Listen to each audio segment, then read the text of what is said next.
어제 우리 김영수 스테파노 신부님 강론이 내가 이제까지 들은 강론 중에 최고의 강론을 들었어요. 네.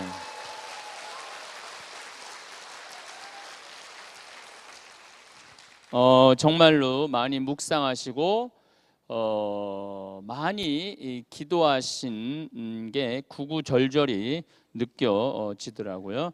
그래서 어제 강론은 내가 나중에 방송에 나올지도 몰라요. 제가 이렇게 판권을 사서 조금 해야 되겠다 이런 생각이 들 정도로 미사 강론이 참 좋았습니다.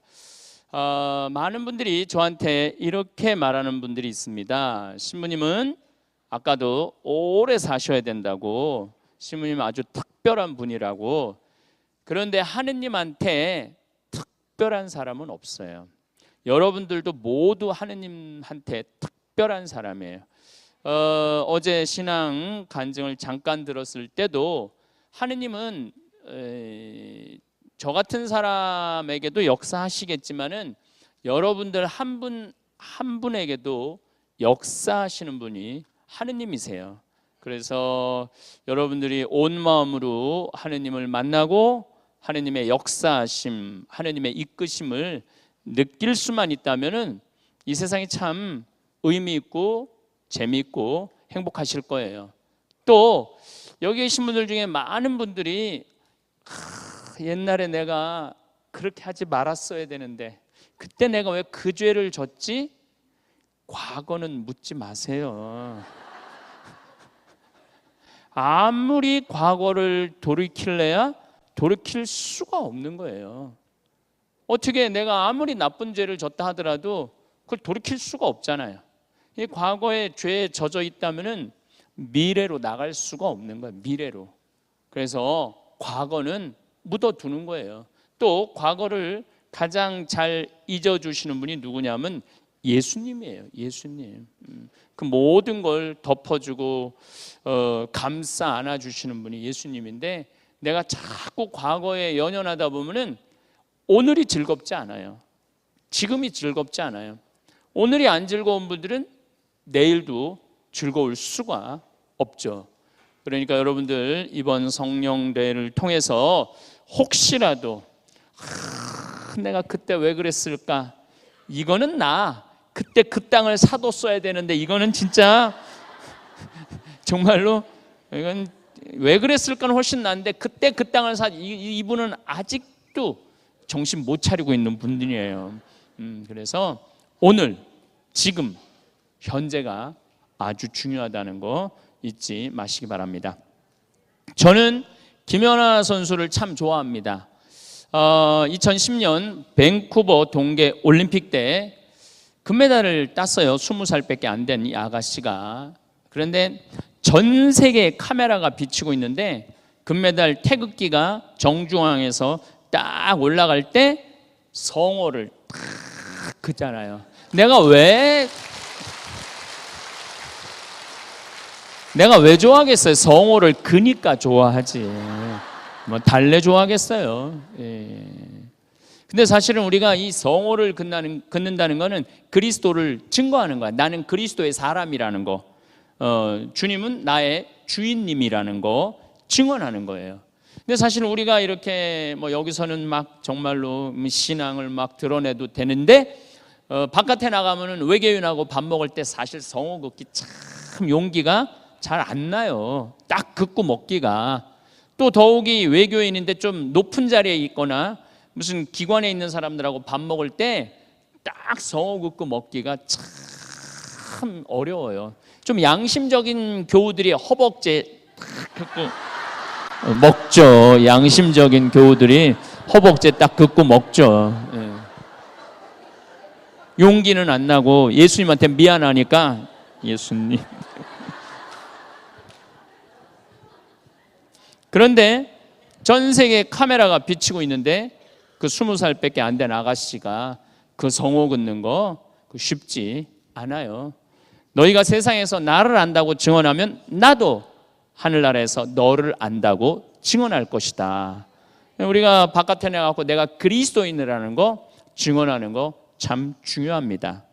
저는 또 스타 중에 우리 김태희 베르다 자매랑 정지훈 미카엘 군을 참 그건 개인적으로 좋아합니다.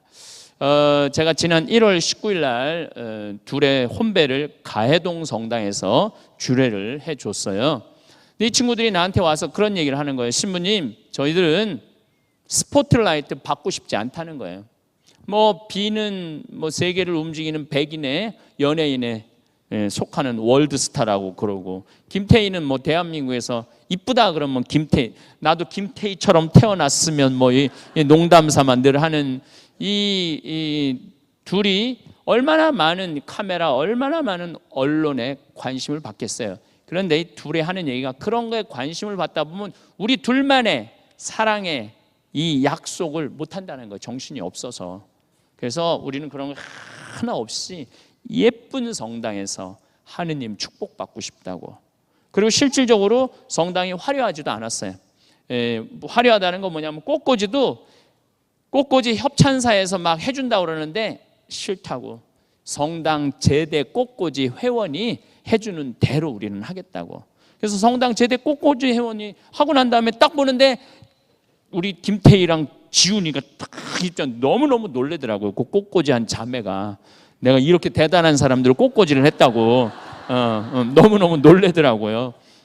그리고 축가도 성당 친구들이 응송으로 요 계단에 와갖고 진짜로 그 뭐 중간에 따로 시간을 뺀 게 아니라 응송을 연습을 해갖고 그리고 성당 안 다니는 친구들도 같이 연습을 해갖고 노래를 해주더라고. 성가를. 그 중에 그 이한이라는 그 배우가 있는데 성당을 안 다닌, 나는 너무 정성스럽게 노래를 부르길래 세례 받았냐 그러니까 세례 안 받았대. 그런데 하느님 성전에서 축하하는 거 축복해주고 싶다고 한 12명의 일반 성당 친구들하고 같이 연습을 해서 성가를 하더라고요. 너무너무 아름다워 보이더라고요, 그 둘이. 그런데 문제는 그 둘이 저한테 와서 이런 얘기를 하더라고요. 신부님, 결혼 날짜는 신부님 바쁘시니까 신부님 시간 되는 날 자기네들이 결혼하겠다는 거예요. 신부님 시간 되는 날짜를 달라는 거예요. 그래서 제가 그때 1월 그때는 수녀원 연 피정을 해주고 있었어요. 그래서 수녀님들한테 양해를 구했죠. 9시 오후 2시 강인데 9시 저녁 8시에 좀 하고 싶다고, 오늘 아주 중요한 일이 있어서. 그리고 나가서 혼배를 해줬어요. 그들이 들어간 혼배 비용이 80만 원이 들어갔대요. 80만 원이.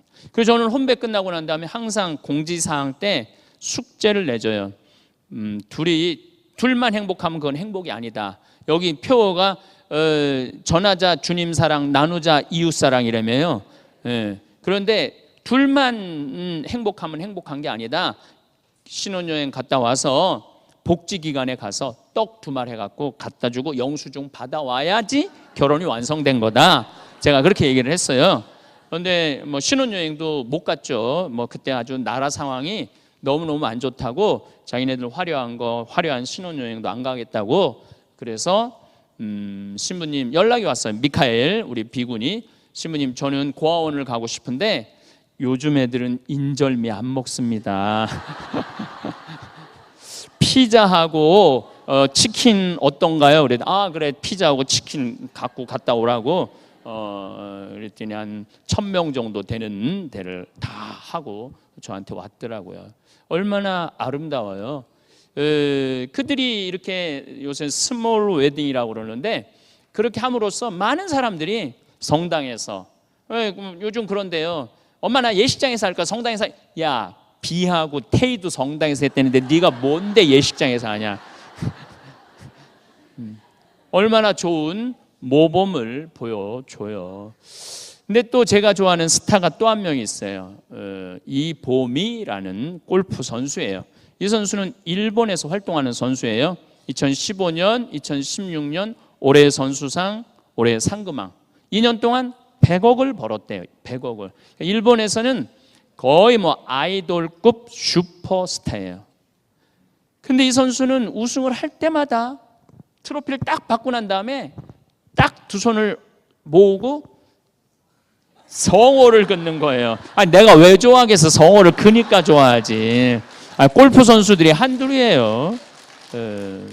너무 신기하더라고요. 저렇게 하기가 쉽지 않은데 너무 궁금한 거예요. 저 선수가 도대체 어떤 신앙이길래. 일본은 또 천주교 불모지예요. 인구가 1억 2천만인데 천주교 신자가 30만 명밖에 안 돼요. 처음에 성호를 걸 때 일본 잡지에서 저게 뭐 하는 거냐고, 그 정도로 저게 뭐 하는 거냐고, 이게 그리스도인의 표시다, 아주 잡지에 정확하게 고백을 하더라고. 나는 천주교 신자고 하나님한테 감사드리는 거라고, 우승하게 해줘서. 만날 길이 어디 있어요? 일본에서 활동하고 나는 한국에서 골프, 그것도 드라이브 160m도 나갈까 말까 하는데 어떻게 만나? 방법은 딱 한 가지예요. 만날 수 있는 유일한 방법은 텔레비에다 대고 내가 항상 이렇게 말해요. 하느님, 저 이보미 선수 한 번만 만나게 해주세요. 다른 방법이 뭐가 있어요? 전화해도 안 만나줄 거고. 근데 2년 동안 하느님이 아무 소식이 없더라고요. 우리 식복사가 제발 좀 그만 좀 하라고, 신부님. 그런데 올 2월 달에 정말로 우연찮게 이보미 선수 엄마를 만나게 됐어요. 엄마만 만나도 저는 황송하죠. 엄마만 만나도. 근데 이보미 선수 엄마가 그런 얘기를 하더라고요. 신부님, 이 탑 랭커 15위예요. 전 세계 15위는 대단한 거죠. 다 거기서 거기래요, 실력이. 그런데 정말로 하느님께서 도와주시고 사랑해 주셔서 우리 딸이 그렇게 우승을 많이 하는 거라고. 자기는 하느님한테 너무너무. 이보미 선수가 초등학교 5학년 때부터 골프를 시작했는데 그때부터 손에서 묵주를 놓지 않았대요. 그리고 이보미 선수를 딱 가졌을 때 성당 안 다녔대요. 근데 성당에 나가고 싶더래. 자기 발로 걸어서 나가서 세례를 받았대. 우리 이보미 글라라 선수를 배 안에 넣고 세례를 받은 거예요. 얼마나 기도로 키운 딸인지 모른대요. 그래서 하느님께서 이렇게 배려해 주셔서, 하느님께서 돌봐주셔서 우리 딸이 키가 1m 59cm밖에 안 돼. 몸도 조그만해요. 근데 막 1m 80 되는 선수들하고 해서 그 우승을 하는 거 보면은 이건 하느님의 돌봄 아니면 안 된다는 거예요. 그리고 우리 이보미 선수는 어렸을 때부터 이 남편 세례시켜갖고 총회장을 오래 했대. 그래갖고 그냥 이보미 선수 집에 신부들이 늘 들끓었대. 그러니까 딸이 넷인데 항상 신부님들하고 놀았대요. 왜냐하면 이 이보미 선수네가 갈비집을 했거든요.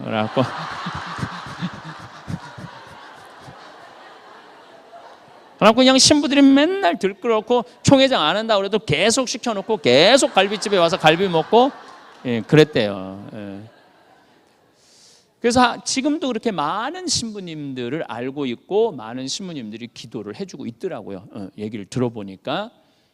어쨌거나 그 이보미 선수 엄마는, 이보미 선수가 이제 시합을 하면 하루에 묵주기도를 100단을 한대요. 그리고 평상시는 15기도를 손에서 놓지 않는데요. 15기도는 내가 한번 해보겠다고, 이거는 하루에 한 40분 정도 하는 건데 1년에 하루도 빠지면 안 되는 기도예요. 내가 이거 240이라고 내던진 기도에 다시는 이런 기도 안 한다고, 내던진 기도예요. 그런데 그 같은 골프 선수를 둔 딸을 둔 성당 언니는 그 딸이 안 되는 거야. 한국 투어도 중국 투어도 일본 LPG는 뭐 말할 것도 없고. 그래서 이보미 선수 엄마가 그 언니한테 그랬대. 언니, 기도하라고. 우리가 할 수 있는 건 최선을 다하고 나머지는 하느님이 해주시는 거라고. 15기도 하라고. 그래갖고 15기도를 정말로 열심히 했대. 그 언니가 1년이 지나고 났는데 그 언니 딸이 일본 출전권, 한국 출전권, 중국 출전권 하나도 못 땄대. 그래갖고 와서 따진 거야. 야, 기도하면은 된다 그러더니 내 딸은 왜 하나도 못 따냐? 그랬더니 이 이보미 선수 엄마가 로사인데 기가 막힌 얘기를 그 언니한테 했대. 언니, 기도에도 포인트 정립이 있는 거야.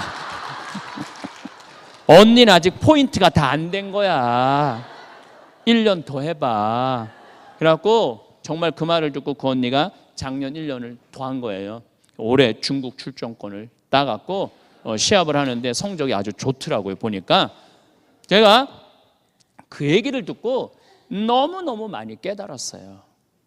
혹시 여러분들 지금 기도하는데 하느님이 안 들어주시는 거는 하느님이 안 들어주시는 게 아니에요. 아직도 포인트가 모자라는 거야. 아직도 포인트가 모자라는 거예요. 절대 하느님이 안 들어주시는 게 아니야. 내 아들 의사 만들었는데 묵주기도 딱 5단 해놓고 왜 안 들어주느냐고. 아니 100만 포인트가 필요한데 1000포인트 해놓고 100만 포인트 달라고 그러면은 줘요 안 줘요? 안 주는 거예요. 하느님이 안 주시는 게 아니에요. 적어도 내가 정말 간절한 내 자식이라든지 집안일이라든지 뭔가 간절한 소원이 있다면은 정말 미사도 봉헌하고 묵주기도도 바치고 성서 쓰기도 하고 이 봉사도 하고 이 성령 봉사대에 봉사도 나오고 어려운 이웃도 도와주고 이런 포인트가 모이고 쌓여야지 여러분들의 간절한 소원이 이루어지는 거예요. 혹시 지금 간절한 소망이 있는 분 소원이 안 이루어졌으면 포인트 정립을 더 하세요. 예. 그런데 신부님은 저는 사실 기도 잘 안 하는 신부 중에 아주 안 하기로 유명한 신부예요. 저는 하루에 묵주기도 5단 이상 하는 경우가 없어요. 5단도 힘들어요. 하루에 묵주기도 5단도 힘들어요. 근데 하루에 묵주기도 5단 이상도 안 한다는 신부님인데 신부님은 왜 이렇게 하는 일이 잘 돼요? 청국장 사업도 그냥 1년에 30억. 그리고 우리가 생태마을이 연 매출이 1년에 60억이에요. 60억.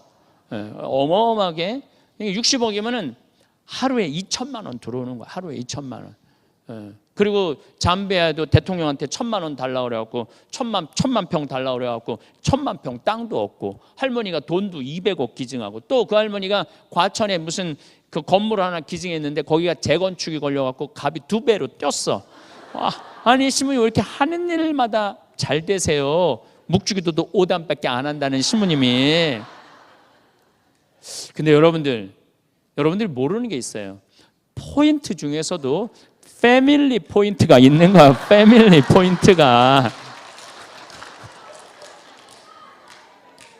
저는 뭐 우리 가족도 나를 위해서 기도 많이 하지만은 우리나라에 뭐 정말 곳곳에 다녀보면은 신부님 저는 아침에 일어나갖고 매일 신부님 위해서 기도합니다. 그런 분들이 너무 많더라고요. 워싱턴의 한 할머니는 내가 언제 수술했는지도 몰라. 근데 이 할머니는 개신교 다니는 할머니인데 나 수술한 날부터 지금까지 단 하루도 기도를 빼지 않았대. 7년 동안 단 하루도. 그것도 개신교 다니는 할머니가 천주교가 아니고. 그러니 얼마나 많은 패밀리 포인트가 있어요. 그 포인트를 모아서 제가 잠비아 일도 하고 뭐 지금도 아침에 그 수녀님이 빈센트 병원 수녀님이 기가 막힌 그 편지를 보냈어요. 제가 12명 수술은 이미 다 해줬어요. 13명까지 다 해줬는데 그게 방송에 딱 나갔더니 신부님 수술해 주세요. 그 어려운 사람. 광주의 한 할머니는 이제 곧 죽기 일보 직전이래. 암으로. 근데 신부님 저 돈이 여기 내가 모아둔 돈이 2천만 원 있는데 내가 이제 더 이상 쓸 수 없는데 이 돈으로 신부님 죽어가는 사람 살려달라고. 그래갖고 돈이 또 한 6천만 원이 또 들어왔어요. 8천만 원 그 12명 수술비 썼는데 6천만 원이 또 들어왔어. 근데 수녀님이 어떤 자매가 뭐 병원에 있다가 병원비 비싸다고 다른데 싼데 다 다니다가 장기를 다 망가뜨리고 병원에 들어온 거라는 거예요. 해주고 싶지 않은데 신부님이 꼭 수술하면 사는 사람 이거 좀 해달라고 그래갖고 그 사람을 이제 아내 장기가 다 해줬대요. 진형민 교수라고 있어요. 나를 수술 집도를 해준 교수인데 아주 기가 막히게 수술 잘하는 교수예요. 근데 그 교수가 아주 너무 재미난 얘기를 저한테 한 적이 있어요. 신부님, 제가 신부님이 이제 위를 제 3분의 1을 이렇게 잘라내고 12지장하고 이제 연결을 이렇게 하는데 보통 집도인은 자르고 그거까지만 하지 나머지는 레지던트들이 다 꼬맨대요. 근데 딱 자르고 이제 나가려고 그러는데 수녀님이 계속 수술실에서 자기를 쳐다보고 있더래요. 계속 쳐다보고 있어갖고 아 이거 내가 꼬매야 되는 건가 보다 그래갖고 자기가 끝까지 다 꼬맸다고. 아 신부님 제가 이렇게 마무리 꼬맨 적은 처음이라고. 아주 순수한 의사가 있는데 어쨌든 이 의사가 그 해진 장기를 다 꼬매놔갖고 지금 완전히 회복이 됐다고 그러더라고요. 그래서 제가 이렇게 하는 일이 내가 잘해서 되는 게 아니야. 가만히 보니까 여러분들 기도 때문에. 아니 나뿐만 아니라 모든 사제들이 사는 이유는 교우들의 기도 때문에 사는 거예요. 그래서 여러분들 본당 신부님들 위해서 기도 많이 해주시고 혹시 내 생각이 나거든 묵주기도 5단만 정립해 주시면은 얼마나 이게 많은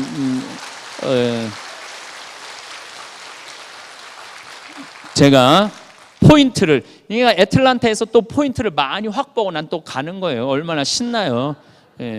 꼭 부탁을 드립니다. 지난 과거 1000년의 발전은 지난 100년의 발전 속도하고 똑같고 지난 100년의 발전 속도는 지난 10년의 발전 속도하고 똑같고 지난 10년의 발전 속도는 지난 1년의 발전 속도하고 똑같아요.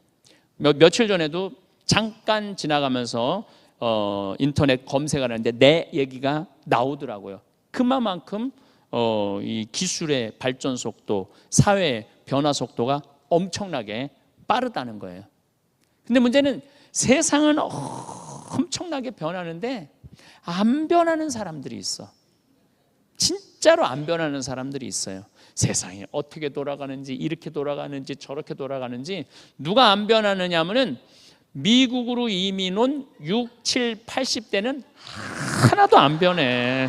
어쩜 그렇게 안 변해?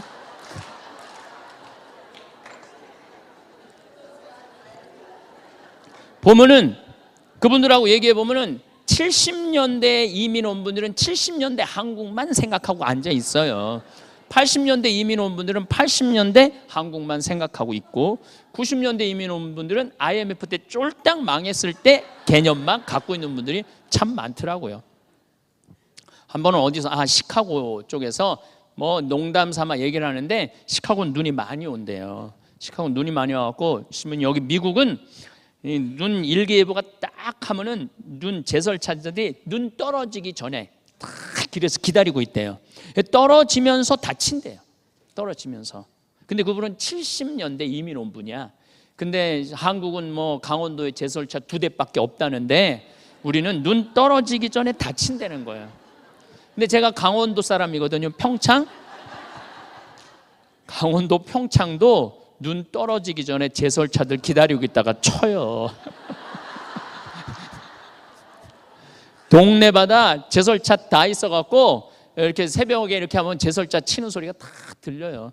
그래서 딱 아침만 되면은 깨끗해요. 한국이 엄청난 속도로 변하고 있고 한국이 올해 1조 달러 클럽에 다시 들어섰어요. 2년 동안 1조 달러 클럽에 못 들어갔어요. 우리나라가 수출입 얘기하는 거예요. 그럼 1조 달러 클럽에 들어간 나라가 세계에서 몇 나라냐? 11나라밖에 안 돼요. 그리고 IT 같은 경우는 제가 미국에서 답답해서 인터넷을 못할 정도예요. IT는 한국이 미국보다 훨씬 빨라요. IT는. 그래서 우리는 영화 내려봤는데 15초면 다 내려받아요. 15초면. 미국은 보통 1분, 2분 정도까지 된다고 그러는데 우리는 그냥 영화 딱 하면 쫙 하면은 영화 한 편 딱 떨어져요. 그러니까 한국이 잘났다는 게 아니라 세상은 엄청나게 변하는데 본인은 안 변하면서 그 자기의 그 주장을 끝까지 고집하는 사람들이 너무너무 많더라고요. 1960년대는 집에 전화기 무슨 전화기 있었어요? 다이얼 전화기 있었죠? 1970년대, 80년대 무슨 전화기 있었냐면 누르는 전화기 있었죠. 85년경에는 무슨 전화기 있었느냐 하면은 집에서 무선 전화기가 있어서 무선 전화기. 그러니까 이 무선 전화기가 없을 때는 다 전화 받으려면 어디 가서 받아야 되냐면 거실 한가운데서 바람도 못 펴. 이렇게 말해야 돼 갖고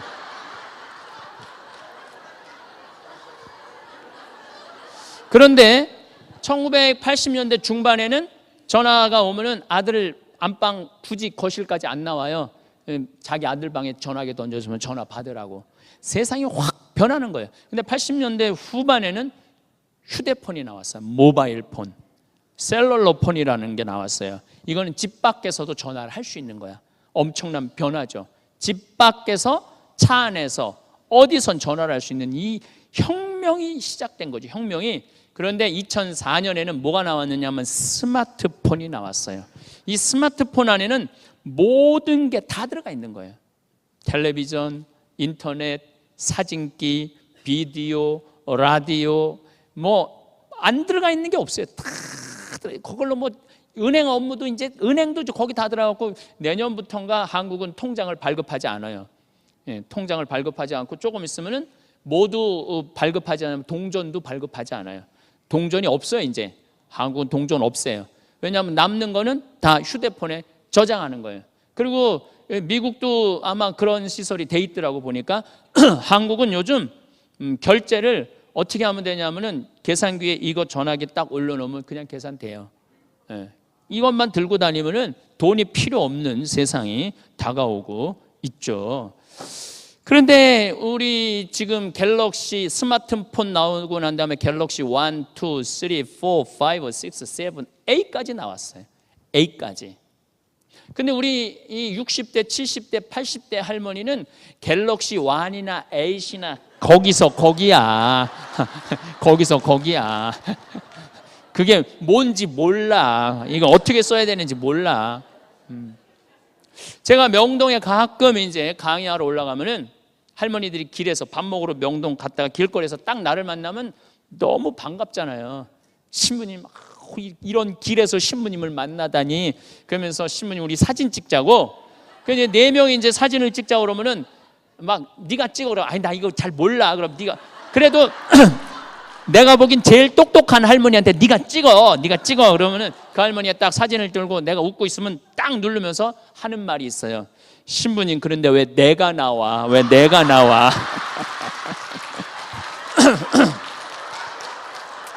웃다가 복장이 터질 때가 한두 번이 아니야. 복장이 터질 때가.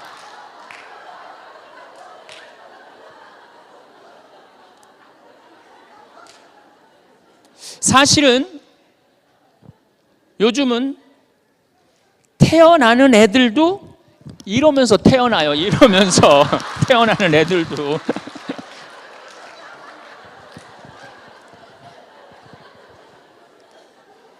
그런데 제가 대학원 때 논문을 타자기로 쳤어요. 타자기를 쳤는데 신부가 되니까 286 컴퓨터, 그러니까 딱 내 나이부터 이 디지털은 깜깜이야. 컴퓨터는 깜깜. 내 나이부터. 사실은 6, 70대가 아니라 내 나이부터 디지털은 깜깜이에요. 286 컴퓨터, 386 컴퓨터, 486 컴퓨터, 586 컴퓨터, 메가 컴퓨터, 이제 기가 컴퓨터가 나와요. 그게 뭔지도 몰라 사실.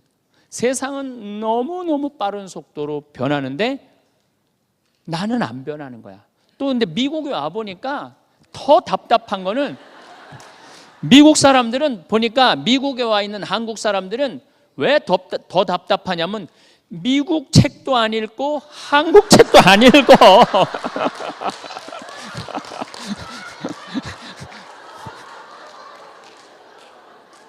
아니 그래 뭘로 세상을 살아나가겠다고. 그래도 돈 잘 벌고 살아나가는 거 보면 정말 기가 막혀요. 정말 기가 막혀요. 돈 잘 벌고 잘 사시는 거 보면 참 대단한 것 같아요. 2040년이 되면은 이제 한국 사회는 결혼도 하지 않을 거예요. 지금 벌써부터 결혼하지 않는 대학생들의 70%가 나는 결혼할 생각이 없다는 거예요. 그러니까 지금 옛날에 지금 60대, 70대 된 분은 우리 집에 누나가 23이면 아이고 노처녀인데 어떻게 시집을 빨리 가야 되는데, 이 소리가 3, 40년 전에 있었던 얘기예요. 근데 지금은요 30 이전에 가면 너 미쳤느냐고, 왜 벌써 결혼을 하느냐고, 그런 세상인데 2040년 되면은 왜 결혼을 하지 않느냐 하면은 인공지능이 나오기 시작을 해요. 지금 AI라고. 한국에는 누구? 나는 빅3라고 여기 내 휴대폰도요. 저하고 대화를 해요. 빅 이번 달에 찍은 사진 좀 보여줘. 그러면 얘가 다 보여줘요. 그냥 요즘은 이렇게 말로 하면 다 해요. 다 해. 근데 인공지능은 딱 일어나고 아침에 음악 좀 틀어줘. 무슨 음악 틀어줄까요? 나 오늘 기분 꿀꿀하니까 팝송, 흘러간 팝송 틀어줘. 그럼 팝송 딱 틀어줘요. 주인님 오늘 날씨는 몇 도고 습도는 얼마입니다. 작년의 날씨는 어땠고 올해 날씨는 이럽니다. 다 얘기해줘요. 그리고 휴대폰하고 연계가 되면 에어컨 틀어주고 냉장고 온도 맞춰주고 주인님 10분 후에 자동차 에어컨 미리 시동 걸어줄까요? 그래줘. 그럼 걔가 다 해요. 다 해. 2040년에는 뭐까지 나올 거냐 하면은 왜 결혼을 안 하냐 하면은 같이 섹스를 해주는 로봇가 이미 개발돼 있고 이게 웃을 일이 아니에요. 이미 개발돼 있고 그때는 아주 대화까지 하는 로봇가 나올 거라는 거예요. 그러면 뭐하러 머리 복잡한 여자들하고 살아? 그리고 오늘 밤에 그냥 기분에 따라서 같이 자줄지 안 자줄지도 모르는 여자하고 왜 살아? 아주 편안한 이 로봇하고 그냥 사는 거죠. 그런데 더 심각한 문제는 이거는 심각한 것도 아니야. 더 심각한 문제는 뭐냐 하면은 이 로봇가 감정을 느끼고 자기 학습을 하기 시작을 했어요. 벌써부터. 감정을 느끼고 자기 학습을 하기 시작하면은 신앙심이 생겨요. 그건 어쩔 수 없어요. 그리고 로봇가 신앙심이 생겨. 다 온갖 세상 만물을 조합해보고 요즘 죽음에 일어나는 연구가 활발하면서 이 로봇가 그래 하느님이 계시고 영원한 세상이 있구나. 그래갖고 나한테 와갖고 신부님 저 세례 받고 싶어요. 그럼 세례 줘야 돼? 주지 말아야 돼요? 내가 안 줘도 아무 상관없어. 나 너한테 세례 안 줄 거야. 그러면은 신부님 걱정하지 마세요. 우리끼리 세례 주는 로봇 만들면 되니까 걱정하지 말라고. 오히려 나보다 더 신앙심 좋은 로봇 만들어낼지도 몰라요. 세상은 너무너무 빠른 속도로 변하고 있다는 거예요. 세상은. 근데 누가 안 변해? 내가 안 변해. 또 안 변하면서 세상이 변한다는 걸 인정만 해도 괜찮은데 나는 냅둬. 나 이렇게 살다가 죽을 거야. 근데 문제는 그 사람들이 투표를 한다는 거예요. 민주주의의 핵심은 뭐냐면 투표예요. 만약에 투표를 잘못하면은 내가 모든 게 연관이 돼 있어요. 투표를 잘못하면. 여러분들 지금 트럼프가 지금 대통령 되면서 내가 LA, 시카고 다니면서 그 신부님들이 나한테 부탁하는 게 그들을 위로해 달라는 거예요. 영주권 없는 불법 체류자들, 또 잠깐 들어온 학생들, 얘네들도 영주권 없이 뭐 유학 비자로만 온 애들은요 바깥에 못 나가요. 한국에 나갔다가는 막아버리니까. 너무너무 힘들어 하더라고요. 그러니까 투표 하나를 잘못 결정하면은 삶 전체가 바뀌는 거야. 삶 전체가. 그래도 그러거나 말거나 나는 말도 모르고 난 뭐 찍을 사람도 없고 난 안 찍을 거야. 그래갖고 투표 안 한 사람들은 민주주의에서 누릴 수 있는 권한을 누릴 자격이 없는 거야. 세상은 그렇게 변하고 있는 거야. 그럼 세상이 변하면 나도 변해야 되는데 신부님 무슨 재주로 변해요? 한국 책도 안 읽고 미국 책도 안 읽는데. 그렇다고 대화하는 사람은 전부 1970년대 다 같이 온 사람들밖에 없는데 무슨 재주로? 제가 여러분들한테 꼭 권하고 싶은 게 이 유튜브 대학이에요. 이 유튜브 안에 모든 정보가 다 들어있어요. 모든 정보가. 여기에 여러분들이 철학을 공부하고 싶으면요, 소크라테스, 플라톤, 아리스토텔레스 기가 막히게 설명을 잘 해놨어요. 동양 철학을 배우고 싶어? 공자, 맹자, 증자, 뭐 장자, 노자, 순자, 한비자 다 나와 있어. 다 나와 있어. 여기에 사회학을 배우고 싶어요? 사회학도 다 나와 있어요. 그래서 제가 정말로 인터넷에서 명강사 3명을 소개시켜 드릴 테니까 여러분들도 쉽게 이해할 수 있는 사람들이에요. 한명기 교수, 명지대학의 한명기 교수예요. 이분은 내가 이제까지 강의 들은 중에 최고의 강사예요. 최고의 강사. 이 한명기 교수는 임진왜란, 병자호란, 동학혁명 이 설명을 기가 막히게 해요. 임진왜란은 여러분들 우리나라하고 일본의 싸움이었을까요? 아니에요. 일본하고 명나라의 싸움이에요.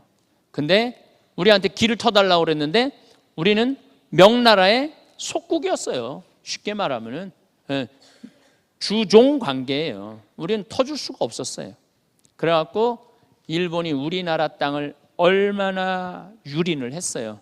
그러니까 명나라에서 바로 압록강까지 선조가 밀려가니까 5만 명을 파견을 해줘. 그러고 난 다음에 우리 땅에서 누구하고 싸웠냐면 명나라하고 일본하고 싸운 거예요. 명나라하고 일본하고 싸운 거예요. 일본이 우리는 외놈들 쪽발이 그러는데 일본은 우리 남북한 합친 것보다 2배가 커요. 우리 남한보다 4배가 나라가 커요. 우리나라는 인구가 그때 당시 1,000만이었는데 그때는 일본은 3,000만도 넘었어요. 지금은 우리나라가 5,000만인데 일본은 지금 인구가 얼마야? 1억 2천만이에요. 우리는 경제 규모가 1조 달러인데 일본은 지금 8조 달러예요. 쪽발이는 무슨 쪽발이에요. 일본은 경제 대국이고 대국이에요. 1억이 넘는 나라는 다 대국이에요. 1억이 넘는 나라는. 근데 우리는 5천만, 뭐 합치면 7천만, 남북한 합치면 7천만 되는데 그것도 반으로 잘라졌으니 얼마나 답답한 형국 속에서 우리가 있는 거예요. 근데 그 얘기를 한명기 교수가 기가 막히게 풀어서 설명을 해요. 또 병자호란도 그 교수 요점이 그 4가지를 가장 잘 설명을 해요. 병자호란은 우리나라하고 청나라 싸움이 아니에요. 명나라하고 청나라 사이에서 우리가 청나라를 따라갈 거냐 명나라를 따라갈 거냐 좌우왕좌왕할 때 청나라가 이놈들 한번 혼을 내줘야 되겠다. 그리고 우리나라를 친 게 병자호란이에요. 우리는 항상 누구를 선택할 거냐에 대한 굉장한 혼란 속에 있는 나라예요.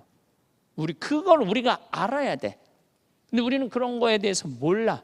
근데 그때 청나라는 인구가 150만 명밖에 안 됐고 명나라는 1억 명이었어요. 근데 그 150만 명이 1억을 먹은 거야. 근데 우리는 1억 속에 편에 붙어갖고 그렇게 된 거죠. 150만 명이었기 때문에 인구를 늘렸어야 돼. 그래갖고 우리나라 50만 명의 아녀자들을 끌고 갔어요. 그래갖고 심양까지 끌고 갔는데 너무너무 고통스러우니까 탈출을 해갖고 압록강을 건너기 전에 붙잡혀요. 그래갖고 다시 심양으로 끌려가면은 발 뒤꿈치를 도끼로 잘랐어요. 진짜로. 임진왜란 때 우리나라 외놈들이 와갖고 우리나라 아녀자들 다 겁탈했어요. 명나라 애들 내려와갖고 20대들이 다 내려왔거든요. 우리나라 여자들 다 겁탈했어요. 다시 말해서 임진왜란 이전에는 유산상속을 남자 여자한테 똑같이 해줬어요. 그리고 부모들은 대개 어디 가서 죽었느냐면 딸 집에 가서 죽었어요. 임진왜란 이전에는. 근데 임진왜란이 끝나고 난 다음에는 이 여자가 다 짓밟혔기 때문에 여자한테 상속을 해주지 않기 시작을 했어요. 이때부터 여자를 무시하기 시작했어요. 여자를 지키지도 못했던 남자들이. 그래갖고 여자가 태어나면 윗목에 몰아낸 거예요. 이 나라가 어떻게 될지 모르니까. 거기다 병자호란까지 겹치면서 우리나라는 여자를 완전히 무시하기 시작한 거예요. 지키지도 못하고. 동학혁명이 일어났을 때 1894년에 동학혁명이 일어났을 때 고종은 완전히 동학군이 이제 충청도, 전라도, 경상도 다 휩쓸었어. 이제 한양만 올라가면은 다 먹을 수 있어. 그러니까 고종이 청나라한테 우리 좀 지켜달라고 그러니까 청나라군이 2,800명 파견을 해요. 그러니까 일본이 7,000명을 파견을 해. 그래갖고 붙은 전쟁이 뭐냐면 청일 전쟁이에요. 청나라하고 일본하고 전쟁이라는 얘기 많이 들었는데 그걸 어디서 하느냐면은 평택, 아산, 성안 앞바다에서 해요. 청나라하고 일본이 우리 땅에 와서 전쟁을 한 거예요. 나중에는 4만 명, 7만 명, 10만 명이 붙은 굉장한 전쟁이에요. 그게 청일 전쟁. 6.25 전쟁은 또 누구하고 전쟁이에요? 우리나라하고 북한 전쟁이 아니에요. 중국, 러시아하고 미국, 일본 전쟁이에요. 그거를 이 땅에서 하는 거예요. 이 땅에서. 근데 지금도 똑같은 형국이 벌어지고 있어요. 지금도 일본, 미국이 한편, 중국, 러시아가 한편. 그런데 우리가 하나로 있어도 지금 이 하나로 있어도 고통스러운데 반으로 나눠졌으니 이 대한민국이 국제 정세에 얼마나 위태로운 상황에 있는지, 그러니까 그런 거를 좀 전체적인 거를 이해를 하면서 세상 돌아가는 걸 판단을 해야 되는데 아무 공부도 안 하고 무조건 우기는 거야. 나는 이쪽 저쪽 편도 아니에요. 근데 넓은 시야를 가질 필요가 있다는 거예요. 또 미국에 있는 우리 교문들을 가만히 보면은 미국 사람들이야. 여러분들은 한국 사람들이 아니야. 그런데도 한국 문제만 나오면 막 핏대를 막 세우고. 한 가지 더 내가 여기서 안타까운 점이 하나 있어요.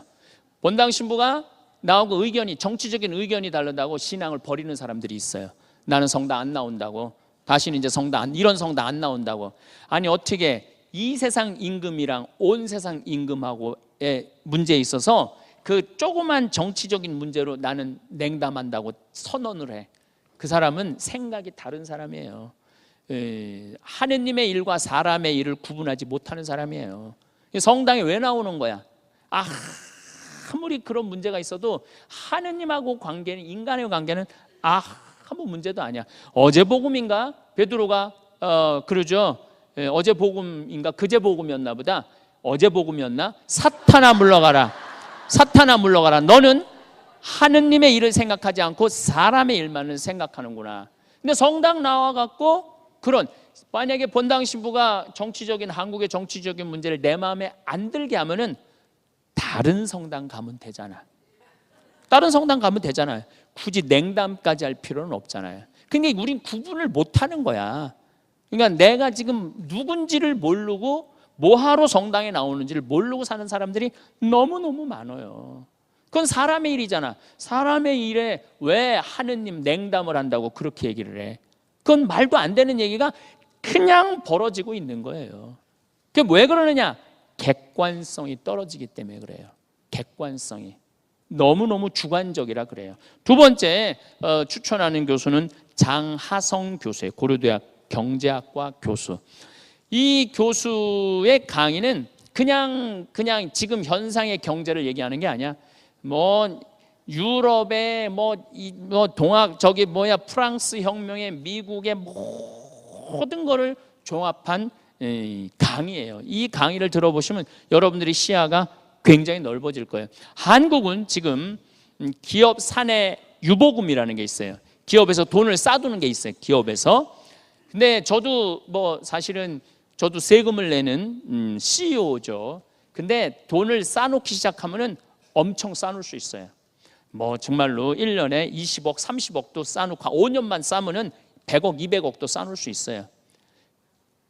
직원들한테 월급 조금 주고 시설 투자 조금 하면은 얼마든지 싸놓을 수 있어요.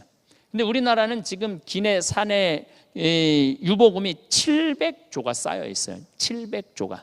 대기업의 돈이 어마어마하게 쌓여 있는 거, 대기업에. 근데 이 장하성 교수는 그거 100조 내지 200조만 세금으로 갖고 와야 된다는 거예요. 그것만 갖고 오면 우리나라 대학생들 공짜로 공부할 수 있다는 거예요. 공짜로 공부할 수 있다는 거예요. 유럽은 대학생들 공짜로 공부시킵니다. 그게 불가능한 얘기가 아니에요. 아주 쉬운 일이에요. 그래갖고 우리나라 신부님들이 다 어디로 유학을 가느냐면 다 유럽으로 가요. 왜냐하면 학비를 안 내니까. 그래갖고 수녀원 가갖고 미사해주고 거기서 밥 먹으면 공짜로 공부하니까 다 유럽으로 보내는 거예요. 미국으로는 못 보내요. 왜냐하면 적어도 1억 정도가 1년에 들어가니까. 그 돈을 어떻게 감당해? 근데 나는 우리 주교님한테 가갖고 유럽으로 보내면 안 된다. 미국으로 보내야 된다. 세계를 주도하고 있는 게 미국인데 왜 엄한 대로 보내느냐. 그리고 일주일마다 논문이, 새로운 정보가 다 뭘로 쏟아져 나와? 영어로 쏟아져 나온다. 영어로 쏟아져 나오는데 아무리 이탈리아 불어하면 뭐하냐. 벌써 신부는 오피니언 리더야. 이게 내가 오피니언 리더가 되려면 최고로 빠른 정보를 빨리 읽어야 돼. 그 교수들이 영어를 몰라갖고 그냥 그쪽에서는 라틴어 2000년 전 거 그 하면 무슨 소용이 있어? 영어를 해야지. 근데 그게 안 먹히는 거예요. 우리나라도 지금 대학생들 학비 때문에 부모도 죽고 애들 죽어요. 그럼 200조만 뺏어오면 되는데 그 200조를 못 뺏어오는 거야. 왜냐하면 정치인들이 누구 편이냐면 대기업 편이니까. 대기업에서 쭉 돈 받아 먹고 같이 해먹은 거 이제까지. 그게 100년 동안 그런 게 아니야. 지난 조선 500년부터 지금까지 그래 왔던 거예요. 그러니까 그걸 깨야지 대한민국이 행복한 복지국가가 된다는 거예요. 뭐 얘기 들어보면 완전 기가 막히더라고요. 이 삼성 같은 경우는 기업 사내 유보금이 거의 400조 정도 돼요. 그러니까 그 많은 돈을 그냥 묻어두고 있는 거예요. 그러니까 나라가 안 돌아가는 거죠. 돈이 안 돌아가니까. 그래서 대기업, 근데 미국은 대기업이 구글이 세금을 42% 내요. 수익에. 삼성은 수익의 17%만 세금을 내요. 근데 지난 2분기 때 여러분들 삼성이 돈 많이 벌었어요? 구글이 돈 많이 벌었어요? 삼성이 더 많이 벌었어요.